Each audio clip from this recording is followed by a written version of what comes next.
Vous êtes futur étudiant étranger, voyageur, commerçant, toute catégorie confondue, et bien cette vidéo est vraiment dédiée pour vous. L'art de vivre en société avec les autres. Comment vivre avec des gens que vous n'avez jamais rencontrés, des gens dont vous n'avez jamais imaginé si est-ce qu'une fois vous avez la possibilité de vivre avec eux. Il y a 3 étapes de la stratégie humaine incontournable que je vais vous partager dans cette vidéo. Mais avant, je vous raconte l'histoire d'un ami.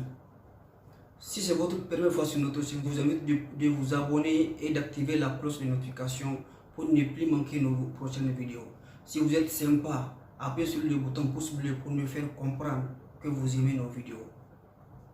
Eh bien, mon ami a vécu dans un pays étranger avec certains élèves ou disons certains étudiants dans une chambre. Ces cochonneries le provoquèrent dans la maison. Dès la première journée, ils ont débuté de le provoquer. Mais qu'est-ce qu'il a fait? Bien vrai que le fait de vivre avec des gens que vous n'avez jamais rencontrés, c'est vraiment difficile. Et voilà que de la maison, c'est eux-mêmes qui commençaient à le provoquer. Alors, il resta calme dans sa peau. Le monsieur sur les raisons de son voyage. Alors, il resta calme dans sa peau. S'il voulut préparer le manger, ils avaient fait semblant de préparer en occupant, n'est-ce pas, toute la cuisine. Pendant qu'il révisait ses cours, ils avaient également écouté de la musique dans la chambre. C'était le désordre total. Mais qu'est-ce qu'il a fait?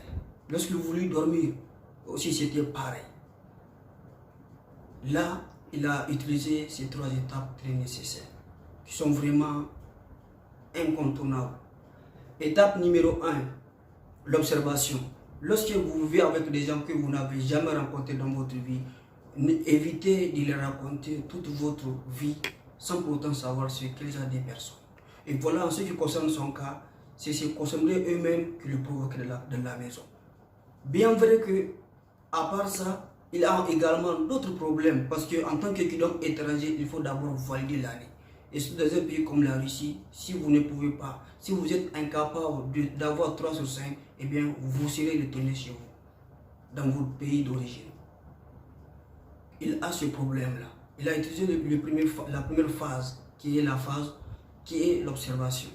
Il les a observés un à un et après il a compris comment faire.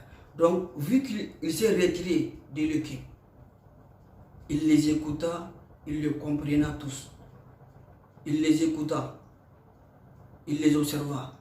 Il a analysé leur comportement physique et moral. Pourquoi mes cochonneries me provoquaient? Il se pose ces genre de questions. Et il a enfin compris. La compréhension, c'est l'étape numéro 2, la compréhension. Donc, lorsque vous avez analysé ce genre de personnes, vous avez interprété, mais forcément, vous pouvez savoir comment faire. Comment faire pour ne pas tomber dans leur piège? Comment faire pour vous éloigner de ce genre de personnes qui sont toxiques? Et généralement, même dans une famille, c'est possible de rencontrer ce genre de difficultés. La façon de vivre avec des gens, c'est franchement difficile. Et surtout lorsqu'on parle de l'extérieur, un pays qui n'est pas le leur, un pays qui n'est pas ton pays. Tu es parti là-bas pour étudier. Et voilà que tes camarades, tes cochonneries, te provoquent dans la chambre. Tu ne peux pas avoir l'envie, n'est-ce pas, d'étudier. Parce qu'à chaque fois qu'ils pensent à leur comportement inacceptable et inadmissible. Donc il s'est retiré de l'équipe, il les a tous étudiés. Après avoir compris, il a passé en étape numéro 3. Étape numéro 3, c'est comment tu vas réagir. Comment tu vas faire. Ça, c'est la réaction, agir. Une personne qui ne te connaît pas ne peut pas te manquer de respect. Une personne qui ne te connaît pas ne peut pas te provoquer. Mais là, ce sont ces cochonneries. Donc, il a passé par l'étape numéro 1, l'étape numéro 2. Et après avoir compris leur système, il a agi.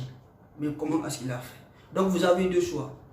Option numéro 1, répondre à leurs critiques. Répondre à leur manque de respect.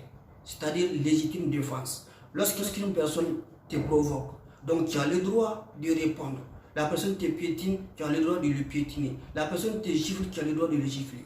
Mais rappelle-toi, après avoir fait la même chose qu'elle, quand tu te défends, il se peut que tu auras encore d'autres problèmes que le problème initial.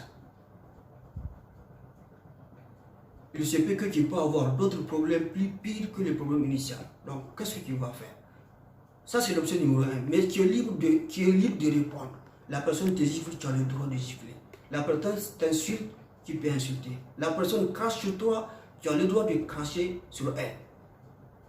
Ça, c'est l'option numéro 1. Option numéro 2, il essaie de tirer carrément dans leur jeu et il a cherché une autre chambre dans le même foyer. Parce qu'évidemment, les étudiants étrangers, la plupart n'ont pas les moyens pour louer dans les appartements, mais plutôt dans les foyers des étudiants. Il a trouvé une autre chambre quelque part dans le même foyer. Et un jour, pendant que ces cochonneries sont en train de manger, ils ont fini, il est venu vers eux. Il les a salués et leur dit: j'ai vécu pendant quelques mois avec vous. Je suis fier et reconnaissant d'avoir vécu avec vous. Mais j'ai trouvé une autre chambre. Alors, je vous aime, mais je me préfère. Si je vous ai offensé, si je vous ai manqué de respect, je m'en excuse. Nous sommes tous imparfaits. Et là, j'étais en train de la regarder. Parce qu'ils ne s'attendaient pas à ce genre de réaction. Ils ont voulu à ceux qui répondaient à leurs critiques. Ils ont voulu à ceux qui se bagaillaient dans la chambre. Mais il connaissait bien sa mission. Ce n'est pas pour aller faire la guerre de l'autre côté, c'est pour étudier. Et quand tu pars dans une mission, fais le maximum d'efforts pour réussir.